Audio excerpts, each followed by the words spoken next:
शिवाय।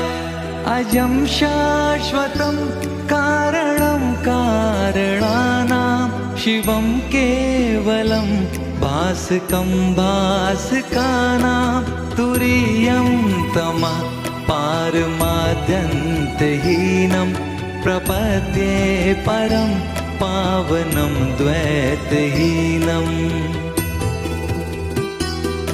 नमस्ते नमस्ते विभो विश्वमूर्ते, नमस्ते नमस्ते चिदानन्दमूर्ते, नमस्ते नमस्ते तपोयोगगम्य, नमस्ते नमस्ते श्रुतिज्ञानगम्य।